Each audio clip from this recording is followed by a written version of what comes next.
বাংলাদেশের সঙ্গে যুক্তরাষ্ট্রের সম্পর্কে বিভিন্ন দিক আলোচনা করেছি, তার মধ্যে বাণিজ্য বলেন, ইনভেস্টমেন্ট বলেন, সব বিষয়ে আলোচনা হয়েছে। মালয়েশিয়ার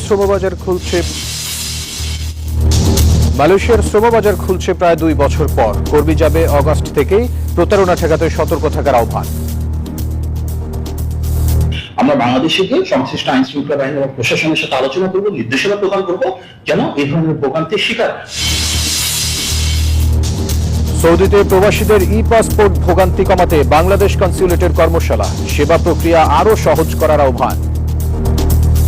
স্বাগত নিউজ 24 প্রবাসীর সংবাদে। আপনাদের সাথে আছি আমি ফয়সাল মাহমুদ। দেখছিলেন বিআরবি কেবলস সংবাদ শিরোনাম। এবারে বিস্তারিত। রোহিঙ্গা ইস্যুতে সহায়তা অব্যাহত রাখবে যুক্তরাষ্ট্র, তবে ভরণ পোষণে সহায়তা বাড়ানোর অনুরোধ জানিয়েছে বাংলাদেশ। ঢাকা সফররত মার্কিন বিশেষ দূত সার্জিও গোরের সাথে বৈঠকের পর কথা জানান পররাষ্ট্রমন্ত্রী ডক্টর খলিলুর রহমান। বলেন, ব্যবসা বাণিজ্য জ্বালানি খাত নিয়ে ইতিবাচক আলোচনা হয়েছে। এক এক্স বার্তায় মার্কিন বিশেষ দূত জানান, বাংলাদেশ যুক্তরাষ্ট্র সম্পর্ক জোরদারে এই বৈঠক ফলপ্রসূ হয়েছে। এদিকে প্রধানমন্ত্রী তারেক রহমানের সাথে শনিবার তার সাক্ষাতের কথা রয়েছে। 3 দিনের বাংলাদেশ সফরে যুক্তরাষ্ট্রের বিশেষ দূত সার্জিও গোরকে শাহজালাল আন্তর্জাতিক বিমানবন্দরে অভ্যর্থনা জানান ঢাকায় নিযুক্ত মার্কিন রাষ্ট্রদূত ব্রেন টি ক্রিস্টেনসেন। এরপরে শুরু হয় প্রথম দিনের ব্যস্ততা। রাষ্ট্রীয় অতিথি ভবন পদ্মায় পররাষ্ট্রমন্ত্রী ডক্টর খলিলুর রহমানের সাথে প্রায় 1 ঘণ্টা ব্যাপী দ্বিপাক্ষীয় বৈঠক হয়। এতে বাণিজ্য বৃদ্ধি ও জ্বালানি খাতে সহযোগিতা সহ বিভিন্ন ইস্যুতে গঠনমূলক আলোচনা হয়। আমরা বাংলাদেশের সঙ্গে যুক্তরাষ্ট্রের সম্পর্কে বিভিন্ন দিক আলোচনা করেছি, তার মধ্যে বাণিজ্য বলেন, ইনভেস্টমেন্ট বলেন, এনার্জি বলেন, অভিবাসন বলেন, সব বিষয়ে আলোচনা হয়েছে। বৈঠকে রোহিঙ্গা সংকটের টেকসই সমাধান এবং আন্তর্জাতিক সহায়তা জোরদারের বিষয়টিও প্রাধান্য পায়। রোহিঙ্গার বিষয়ে আন্তর্জাতিক সম্প্রদায় থেকে আমরা যে সাহায্য পাই তার অর্ধেকের বেশি যুক্তরাষ্ট্র থেকে। মায়ানমারের উপর চাপ ইত্যাদি বিষয়ে আমরা আলোচনা করিনি। আমরা আশা করব যে যুক্তরাষ্ট্রের সাহায্য অব্যাহত থাকবে এবং একই সঙ্গে এই সমস্যার সমাধানে আমরা যে বহুপাক্ষিক অ্যাপ্রোচ নিয়েছি, আমরা তাদেরও, শুধু তারা নয়, অন্যান্য রাষ্ট্রেরও যারা এর মধ্যে সংযুক্ত। নিজের এক্স পোস্টে মার্কিন বিশেষ দূত জানান, বাংলাদেশ যুক্তরাষ্ট্র সম্পর্ক জোরদারে এই বৈঠক ফলপ্রসূ হয়েছে। সফরের দ্বিতীয় দিনে শুক্রবার সকালে মার্কিন বিশেষ দূত কক্সবাজারে রোহিঙ্গা শরণার্থী শিবির পরিদর্শনে যাবেন। এরপর শনিবার প্রধানমন্ত্রী তারেক রহমানের সাথে সৌজন্য সাক্ষাৎ করার কথা রয়েছে মার্কিন বিশেষ দূতের। আল মোহাইমিনুল খান, নিউজ 24, ঢাকা। বাংলাদেশ সম্পর্কিত ভ্রমণ সতর্কতা কমিয়ে লেভেল 2-এ নির্ধারণ করেছে মার্কিন যুক্তরাষ্ট্র। দেশের সার্বিক নিরাপত্তা ও স্থিতিশীলতার ইতিবাচক অগ্রগতি বিবেচনায় ট্রাভেল অ্যাডভাইজারি লেভেল 3 বা ভ্রমণ পুনর্বিবেচনার তালিকা থেকে কমিয়ে অতিরিক্ত সতর্কতা অবলম্বনের ক্যাটাগরিতে আনা হয়েছে। বৃহস্পতিবার ঢাকায় পররাষ্ট্রমন্ত্রী ডক্টর খলিলুর রহমান এবং মার্কিন প্রেসিডেন্টের বিশেষ দূত সার্জিও গোরের বৈঠক শেষে এই কথা জানানো হয়। বৈঠকে প্রধানমন্ত্রীর পররাষ্ট্র বিষয়ক উপদেষ্টা হুমায়ুন কবির উপস্থিত ছিলেন। সরকারের পক্ষ থেকে জানানো হয়, বিগত 6 মাসে প্রধানমন্ত্রী তারেক রহমানের নেতৃত্বে আইন শৃঙ্খলা পরিস্থিতির দৃশ্যমান অগ্রগতি এবং স্থিতিশীলতারই স্বীকৃতি যুক্তরাষ্ট্রের এই সিদ্ধান্ত। এর ফলে আন্তর্জাতিক ভ্রমণ, বাণিজ্য ও দ্বিপক্ষীয় বিনিয়োগের ক্ষেত্র আরও সম্প্রসারিত হবে বলে আশা করা হচ্ছে। প্রায় 2 বছর পর বাংলাদেশি কর্মীদের জন্য আবারও খুলছে মালয়েশিয়ার শ্রমবাজার। অগাস্টের শেষ সপ্তাহে কর্মী পাঠানো শুরু হবে, এমনটি জানিয়েছেন প্রধানমন্ত্রীর উপদেষ্টা মাহদি আমিন। মালয়েশিয়ায় 2 দিনের সফরকালীন ব্রিফিংয়ে তিনি আরও জানান, প্রথম ধাপে সরকারি প্রতিষ্ঠান বোয়েসেলের মাধ্যমে কর্মী পাঠানো হবে। সবশেষ 2024 সালের মে মাসে বাংলাদেশিদের জন্য বন্ধ হয়ে যায় মালয়েশিয়ার শ্রমবাজার। বিএনপি সরকার গঠনের পর সেই শ্রমবাজার আবারও চালু করার উদ্যোগ নেয়। 3 মাস আগে আবারও শ্রমবাজার চালুর সিদ্ধান্ত আসে। তবে কবে থেকে চালু হবে সে সিদ্ধান্ত আসে প্রধানমন্ত্রীর উপদেষ্টা ও প্রবাসী কল্যাণ মন্ত্রীর মালয়েশিয়া সফরে। আগামী 1 মাসের ভিতরে আমরা আশা করছি যে বেশ কিছু শ্রমিক এখানে এসে কাজ শুরু করবেন। সবসময় দেখা যায় যে বেশ কিছু দালাল বা অসাধু চক্রের সৃষ্টি হয়, তারা বিভিন্ন ধরনের প্রতারণামূলক কর্মকাণ্ডে লিপ্ত থাকেন। আমরা বাংলাদেশে গিয়ে সংশ্লিষ্ট আইন শৃঙ্খলা বাহিনী এবং প্রশাসনের সাথে আলোচনা করব, নির্দেশনা প্রদান করব যেন এই ধরনের ভোগান্তির শিকার জানানো হয় দেশটির মানব সম্পদ মন্ত্রীর সাথে বৈঠকে সিদ্ধান্ত হয় সব খাতেই বাংলাদেশ থেকে কর্মী নেবে মালয়েশিয়া। কম খরচ নিশ্চিত করার চেষ্টা থাকবে বলে জানান মাহাদি আমিন। সেই সাথে অতীতের মতো এই সুযোগকে কেন্দ্র করে কেউ যেন প্রতারণা করতে না পারে সে ব্যাপারেও সবাইকে সতর্ক থাকার আহ্বান জানান। যত দ্রুত সম্ভব বাংলাদেশ থেকে নিয়মতান্ত্রিক জটিলতা কমিয়ে এনে এফিসিয়েন্টলি একটা স্বচ্ছ প্রক্রিয়ার মাধ্যমে অভিবাসন ব্যয় কমিয়ে বাংলাদেশ থেকে মালয়েশিয়া জনশক্তি রপ্তানি থেকে শুরু করা। সিদ্ধান্ত হয়েছে অন্তর্বর্তী সরকারের সময়ে পাঠানো রিক্রুটিং এজেন্সির তালিকা যাচাই বাছাই করবে কুয়ালালামপুর।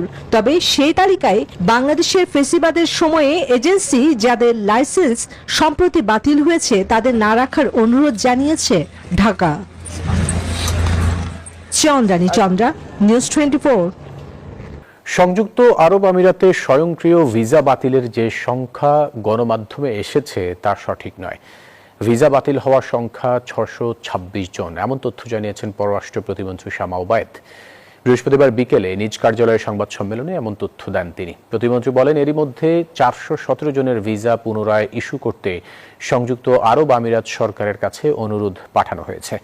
আমিরাত সহ সকল প্রবাসীদের প্রতি প্রতিমন্ত্রী শামা ওবায়েদ সংশ্লিষ্ট দেশের আইনের প্রতি শ্রদ্ধাশীল থাকার আহ্বান জানান। এ সময় প্রবাসী কল্যাণ প্রতিমন্ত্রী নুরুল হক প্রবাসীদের সামাজিক যোগাযোগ মাধ্যমে সংশ্লিষ্ট দেশ নিয়ে নেতিবাচক কিছু না শেয়ার করার অনুরোধ জানান। প্রচারণা ফেসবুক, টুইটার, কোনো ধরনের সোশ্যাল মিডিয়াতে কোনো ধরনের এনগেজমেন্টে না যাওয়াটাই ওয়াইজ ডিসিশন হবে। সেক্ষেত্রে আমরা অনুরোধ করব যে এই ধরনের কোনো কন্টেন্ট সোশ্যাল মিডিয়াতে পোস্ট না করা। কিছু বাংলাদেশি ভাইদের ভিসা ক্যান্সেল হচ্ছে, 5000 বা কিছু সংখ্যা বলা হয়েছে, যে সংখ্যাটা সঠিক নয়। 626 জনের ভিসা অটো ক্যান্সেল হয়েছে। প্রবাসী বাংলাদেশিদের পাসপোর্ট সেবা আরও সহজ ও ভোগান্তিমুক্ত করতে বিশেষ উদ্যোগ নিয়েছে বাংলাদেশ কনস্যুলেট জেনারেল জেদ্দা। অনলাইনে আবেদন প্রক্রিয়া, সঠিক নিয়মাবলী এবং পাসপোর্ট সংক্রান্ত জটিলতা নিরসনে আয়োজন করা হয় প্রশ্নোত্তর কর্মশালা। মোহাম্মদ ফিরোজের পাঠানো তথ্য ছবিতে ডেস্ক রিপোর্ট। প্রবাসী বাংলাদেশিদের জন্য পাসপোর্ট সেবা আরো কার্যকর ও হয়রানিমুক্ত করতে বাংলাদেশ কনস্যুলেট জেনারেল জেদ্দার উদ্যোগে অনুষ্ঠিত হয় বিশেষ কর্মশালা, যেখানে পাসপোর্ট আবেদন, তথ্য সংশোধন, অনলাইন আবেদন প্রক্রিয়া এবং সেবা গ্রহণের বিভিন্ন ধাপ নিয়ে বিস্তারিত তুলে ধরেন কনস্যুলেটের কর্মকর্তারা। প্রবাসী যারা আছেন এ সময় প্রবাসীরা পাসপোর্ট নিয়ে নিজেদের সমস্যার কথা তুলে ধরেন, পাশাপাশি সেবা প্রক্রিয়া আরো সহজ করার আহ্বান জানান। আমি গত 3 মাস আগে আমার পাসপোর্ট জমা দিয়েছি, কিন্তু এখনো পাসপোর্ট হাতে পাইনি। 2021 সালে আমার এক সপ্তাহের ভিতরে দুটি পাসপোর্ট হয়েছে, কিন্তু আমি হাতে পাইছি একটি। এটা কি কনস্যুলেটের গাফলতি নাকি দেশে বাংলাদেশ পাসপোর্ট অফিসের গাফলতির জন্য? আমাদের পাসপোর্টটা কিভাবে আমরা আবেদন করতে পারবো, এরকম একটা অ্যাপস আমরা সভাবাসীরা পাবো কিনা, তা আমাদের মাননীয় প্রধানমন্ত্রী তারেক রহমানের কাছে আমার বিশেষ অনুরোধ এবং কি আমাদের রাষ্ট্রদূতের মহোদয়ের কাছে বিশেষ অনুরোধ, আমরা তেমন সুযোগ সুবিধা পাবো কিনা। দালাল এড়িয়ে সরাসরি কনস্যুলেট থেকে সেবা নেওয়ার আহ্বান জানান কনসার্ন জেনারেল।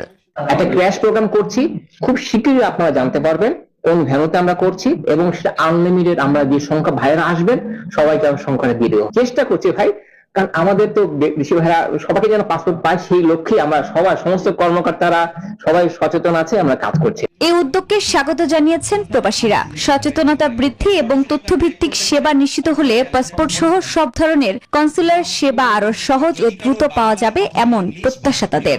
আমাদের কনস্যুলেটের পক্ষ থেকে ডেস্ক রিপোর্ট, নিউজ 24।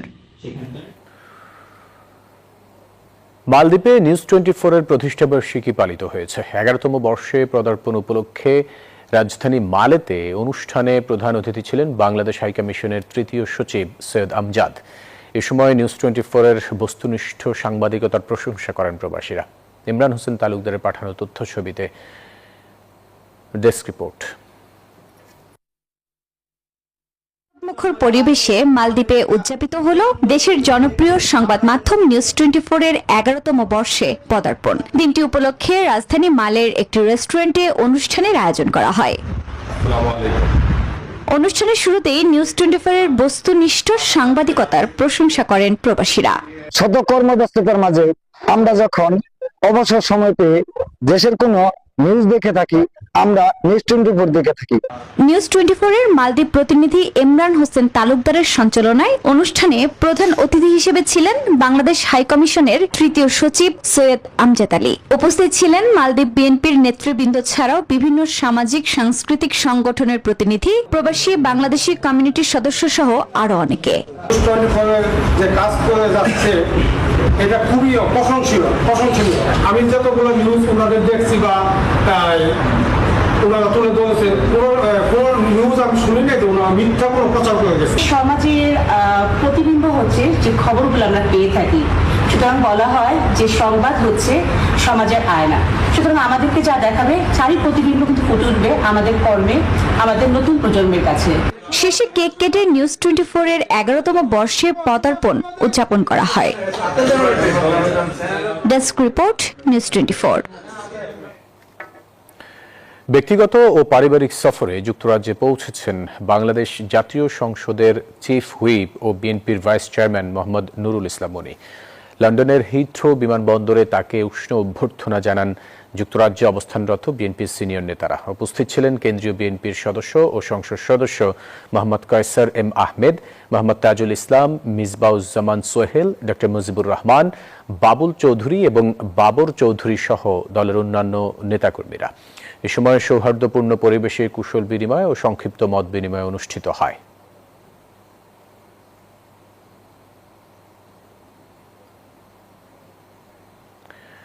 জাতিসংঘের নতুন মহাসচিব বাছাইয়ে বৃহস্পতিবার নিরাপত্তা পরিষদে অনানুষ্ঠানিক ভোট হয়েছে।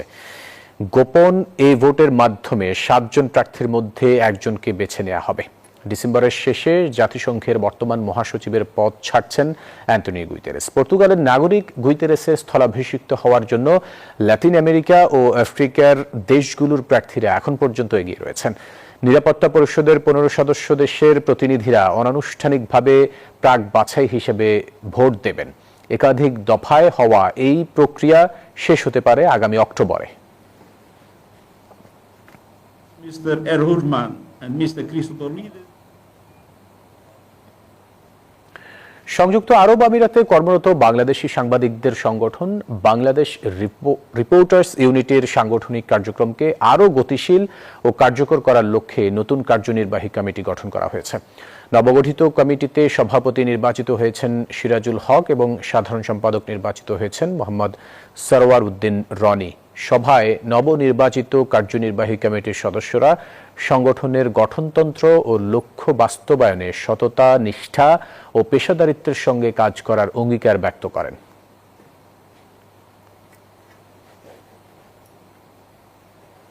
দিন দিন ভয়াবহ রূপ নিচ্ছে সাইবার অপরাধ।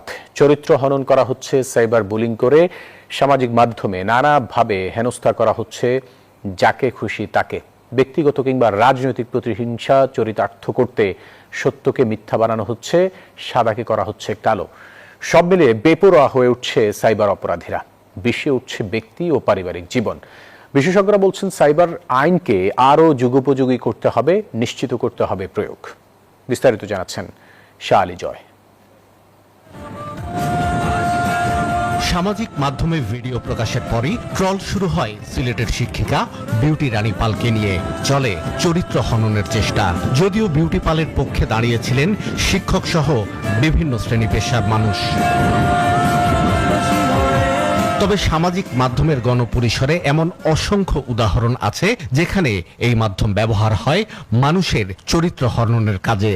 সোশ্যাল মিডিয়াতে কন্টেন্ট এবং আমরা কি লিখছি এই ব্যাপারগুলো আরেকটু সচেতন হওয়া উচিত। কিছু রাজনৈতিক বিষয় আছে এখানে, যে না যে কেউ যদি রাজনীতিবিদ যদি এগুলি করে, এগুলি যদি ধরা পড়ে, তাহলে এগুলি তাড়াতাড়ি ছড়াইলে একটা দলের উপকার হয়, একটা দলের ক্ষতি হয়। এগুলো কিন্তু বিশাল প্লাস পয়েন্ট মাইনাস পয়েন্ট আছে। দেশের তথ্য প্রযুক্তির ব্যবহার যেমন বাড়ছে, একই সঙ্গে পাল্লা দিয়ে বাড়ছে এ সংক্রান্ত অপরাধের সংখ্যা। অনলাইন বা ডিজিটাল প্ল্যাটফর্ম ব্যবহার করে সাদাকে কালো এবং মিথ্যাকে সত্যের অবয়ব দেওয়ার প্রবণতা আছে। দলীয় বা ব্যক্তি স্বার্থ হাসিল করতে নামে বেনামে চালানো হয় বিরামহীন প্রোপাগান্ডা। সাইবার ক্রাইম অ্যাওয়ারনেস ফাউন্ডেশনের 2025-26 সালের জরিপ বলছে প্রতি বছরই বাড়ছে সাইবার অপরাধের সংখ্যা। বেশি আক্রান্তের শিকার হচ্ছেন নারীরা। বাংলাদেশের প্রত্যেকটা মানুষের হাতেই স্মার্টফোন উইথ ইন্টারনেট কানেকশন এবং সোশ্যাল মিডিয়া আছে। তো যার ফলে যে কোনো তথ্য পাওয়ার সঙ্গে সঙ্গেই কিন্তু যাচাই বাছাই ছাড়া ছড়িয়ে দেয়া বা শেয়ার দেওয়ার এক ধরনের প্রবণতা দেখা দেয়। সংবেদনশীল হচ্ছে যে নারী এবং শিশুরা, তারাই আসলে এই সাইবার বুলিং এর বেশি শিকার হয়। আগে ছিল ব্ল্যাকমেলিং, পরবর্তীতে দেখা যাচ্ছে যে রাজনৈতিক ব্যক্তিদেরকেও আপনার বিভিন্ন রকমের কৃত্রিম বুদ্ধিমত্তার মাধ্যমে নগ্ন করে দিয়ে এলাকায় ছড়িয়ে দেওয়া হচ্ছে। বিশেষজ্ঞরা বলছেন প্রতিহিংসা আর আক্রোশের বশবর্তী হয়ে অনেকের ব্যক্তিগত আর পারিবারিক জীবন বিষাক্ত করে তুলছে সাইবার অপরাধীরা। শুধু তাই নয়, রাজনৈতিক ব্যবসায়ী সহ বিভিন্ন পেশার বিশেষ ব্যক্তিদের টার্গেট করে আক্রমণ করা হয়। বেশিরভাগ ক্ষেত্রেই সত্যের বালাই নেই, আছে মিথ্যার ছড়াছড়ি। তাদের মতে রাজনৈতিক উস্কানি ছড়ানোর প্রধান অস্ত্র হয়ে উঠেছে সামাজিক মাধ্যম। দেখেন, এখানে সোশ্যাল মিডিয়ারও একটা দায় আছে, যে সোশ্যাল মিডিয়াতে ধর্ম একটা ট্রাম্প কার্ড হিসেবে ব্যবহার করে রাজনীতিবিদরা।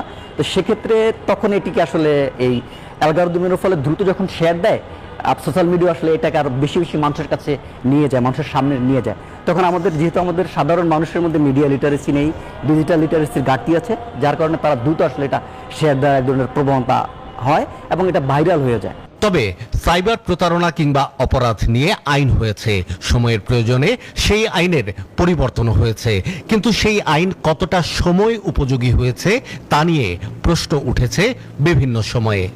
নতুন টেকনোলজির সাথে যদি আমরা সবাই, বিশেষ করে তদন্তকারী কর্মকর্তা এবং যারা এটা ফরেনসিক করান, তারা যদি ভালোভাবে আয়ত্ত করতে পারেন, তাহলে সাইবার অপরাধগুলো নিয়ন্ত্রণ করা আরও কার্যকর হবে এবং আরও সুবিধাজনক হবে। প্রযুক্তি বিশেষজ্ঞরা বলছেন ভার্চুয়াল দুনিয়ায় ঝুঁকি যত বাড়ছে ততই জরুরি হয়ে উঠেছে দায়িত্বশীল ব্যবহার, ডিজিটাল সচেতনতা এবং আইনের কার্যকর প্রয়োগ। শাহ আলী জয়, নিউজ 24, ঢাকা। মানবতাবিরোধী অপরাধের মামলায় ফাঁসির দণ্ডপ্রাপ্ত আসামি হলেও শেখ হাসিনা নিজ ইচ্ছায় ভারত থেকে দেশে আসতে পারেন, তবে দেশের সীমানায় ঢুকলেই তাকে গ্রেপ্তার করা হবে। বৃহস্পতিবার সকালে সচিবালয়ে এসব কথা জানান আইনমন্ত্রী মোহাম্মদ আসাদুজ্জামান। সরকার চাইলে অগাস্টেই রাষ্ট্রপতি নির্বাচন হতে পারে বলেও জানান তিনি। দীর্ঘ 17 বছর পর ক্ষমতাচ্যুত হয়ে ভারতে আশ্রয় নেয়া শেখ হাসিনা দেশে আসার ঘোষণা দিয়েছেন প্রায় 2 বছর পর। সম্প্রতি রয়টার্সকে দেয়া সাক্ষাৎকারে ডিসেম্বরে দেশে ফেরার যে ঘোষণা তিনি দিয়েছেন, একই বিষয়ে ফ্রান্স ভিত্তিক সংবাদ সংস্থা এপিকেও জানিয়েছেন। গত নভেম্বর মাসে মানবতা বিরোধী অপরাধের মামলায় শেখ হাসিনার ফাঁসির আদেশ দেন আদালত। সেক্ষেত্রে শেখ হাসিনার দেশে ফেরার প্রক্রিয়া নিয়ে প্রশ্ন আইনমন্ত্রীর কাছে। সচিবালয় এক অনুষ্ঠান শেষে তিনি বলেন, নিজ ইচ্ছায় দেশে আসতে পারেন শেখ হাসিনা, তবে আসলেই গ্রেফতার করা হবে। একজন ফাঁসির আসামি হলেও সে যদি বাংলাদেশের নাগরিক হয়, বাংলাদেশের আইনের প্রতি শ্রদ্ধা দেখে বাংলাদেশে এসে সারেন্ডার করতে চায়, সেখানে হয়তো তার সারেন্ডারের আগেই অ্যারেস্ট হবে, কিন্তু তার সেই তো অধিকার তো আছে। আসলে আসবেন, আইন তার নিজস্ব গতিতে চলবে, সেখানে তো আমাদের আইনের ব্যত্যয় করে আমরা কিছু করব না। রাষ্ট্রপতি নির্বাচন পূর্ব নির্ধারিত সময়ে সেপ্টেম্বরের সংসদ অধিবেশনই হবে নাকি এর আগে বিশেষ অধিবেশন বসবে, এমন প্রসঙ্গে আইনমন্ত্রী বলেন, সাংবিধানিকভাবে সেপ্টেম্বরের অধিবেশনেই রাষ্ট্রপতি নির্বাচন হবে, তবে সরকার চাইলে আগেও হতে পারে। বিশেষ অধিবেশন ডাকবো কিনা, তো 90 দিন যেহেতু সময় আছে, আর আমার নেক্সট অধিবেশন 60 দিনের মধ্যে ডাকতে হবে। গত অধিবেশন শেষ হওয়ার থেকে আগামী অধিবেশন পর্যন্ত 60 দিনের মধ্যে আমার ডাকতে হবে। সুন্দর, এই দুইটা টাইম যেহেতু ম্যাচ করছে, আমি সে কারণে বলছি বিশেষ অধিবেশনের আপাতত প্রয়োজনীয়তা দেখছি না। আরেক প্রশ্নের জবাবে মন্ত্রী জানান, আন্তর্জাতিক অপরাধ ট্রাইব্যুনালের বিচার প্রক্রিয়া নিয়ে হিউম্যান রাইটস ওয়াচের প্রতিবেদন আমলে নিয়ে খতিয়ে দেখা হবে। তাদের মতামত অগ্রাহ্য করছে না সরকার। ওনাদের জায়গা থেকে ওনারা যদি একটা অবজারভেশন দেন, আমাদের দায়িত্ব হলো সেই অবজারভেশনটাকে কগনাইজেন্সে নিয়ে বিষয়টা খতিয়ে দেখা। শাহনাজ ইয়াসমিন, নিউজ 24, ঢাকা। ঢাকা বিশ্ববিদ্যালয় সিন্ডিকেট সভায় 3 জন শিক্ষক ও কর্মকর্তাকে সাময়িক বরখাস্ত করা হয়েছে। গত 28 জুলাই উপাচার্য অধ্যাপক ডক্টর ABM ওবায়দুল ইসলামের সভাপতিত্বে অনুষ্ঠিত সিন্ডিকেট সভায় এই সিদ্ধান্ত হয়। এছাড়া সভায় 4 শিক্ষককে সকল একাডেমিক ও প্রশাসনিক দায়িত্ব থেকে অব্যাহতি দেওয়া হয়েছে। বৃহস্পতিবার বিশ্ববিদ্যালয়ের জনসংযোগ দপ্তর থেকে পাঠানো এক সংবাদ বিজ্ঞপ্তিতে এই তথ্য নিশ্চিত করা হয়। বরখাস্তকৃত শিক্ষকদের মধ্যে রয়েছেন সমাজবিজ্ঞান বিভাগের অধ্যাপক doctor Sadeka Halim, nuclear engineering বিভাগের অধ্যাপক ডক্টর মোহাম্মদ শফিকুল ইসলাম এবং অধ্যাপক ডক্টর আফরোজা শেলি। এবারে খেলার খবর। 23 বছর পর অস্ট্রেলিয়ার মাটিতে আবারও টেস্ট খেলতে যাচ্ছে বাংলাদেশ। প্রতিপক্ষ বিশ্ব চ্যাম্পিয়ন অস্ট্রেলিয়া, কন্ডিশন কঠিন, তার উপর ইনজুরিতে নেই 3 গুরুত্বপূর্ণ ক্রিকেটার। তবু লক্ষ্য বদলায়নি টাইগারদের। অভিজ্ঞ ব্যাটিং আর তারুণ্যের মিশেলে গড়া পেস আক্রমণ নিয়ে আত্মবিশ্বাসী অধিনায়ক নাজমুল হোসেন শান্ত। মিরপুরের আকাশে কখনো ঝিরিঝিরি বৃষ্টি, আবার কখনো এক ফালি রোদ। এমন বৈরী আবহাওয়ার মধ্যে অস্ট্রেলিয়া সফরের প্রস্তুতি সারছেন ক্রিকেটাররা। বৃষ্টিতে অনুশীলন বাধাগ্রস্ত হলেও বিকল্প উপায়ে প্রস্তুত রাখার চেষ্টা করছেন টাইগাররা। তবে প্রস্তুতিতে ঘাটতির কথা স্বীকার করেছেন টেস্ট অধিনায়ক নাজমুল শান্ত। যতটুকু সম্ভব হয়েছে নেওয়ার চেষ্টা করেছে, বাট আমি স্টিল বিলিভ করি যে প্রিপারেশনের জায়গায় একটু তো ঘাটতি ছিল এবার। ইনজুরিতে নেই পেসার নাহিদ রানা, শরীফুল ও wicket keeper batter Liton Das. তবে যারা দলে আছেন তাদের সামর্থ্যের উপরই আস্থা রাখছেন টেস্ট কাপ্তান। ইনজুরি বিষয়টা আসলে আমাদের কারোই কন্ট্রোলে নাই, যে কোনো সময় যে কোনো প্লেয়ার ইনজুর্ড হতে পারে। বাট আমার মনে হয় যে দলটা আমাদের অস্ট্রেলিয়াতে যাচ্ছে, এই দলের উপরে পুরোপুরি বিশ্বাস আছে। প্রায় 5 বছর পর লাল বলের ক্রিকেটে ফিরেছেন সৌম্য সরকার। শান্তর বিশ্বাস বাউন্সি উইকেটে ব্যাটিং এর পাশাপাশি বোলিং এও সহায়তা করবেন এই অলরাউন্ডার। বাউন্সি ট্র্যাকে ভালো খেলে থাকে, পেস বোলিং ভালো হ্যান্ডেল করে। যদি 11 জনে খেলার সুযোগ হয়, বোলিং এরও একটা সুযোগ তৈরি হতে পারে। 23 বছর পর অস্ট্রেলিয়ার মাটিতে নতুন ইতিহাস লেখার সুযোগ বাংলাদেশের সামনে। কঠিন এই সফরে টাইগাররা প্রত্যাশার প্রতিদান দিতে পারেন কিনা সেটা এখন দেখার অপেক্ষা। তাসবিহ শরণ, নিউজ 24। দর্শক, এই ছিল প্রবাসী সংবাদ। এতক্ষণ সাথে থাকার জন্য ধন্যবাদ সবাইকে।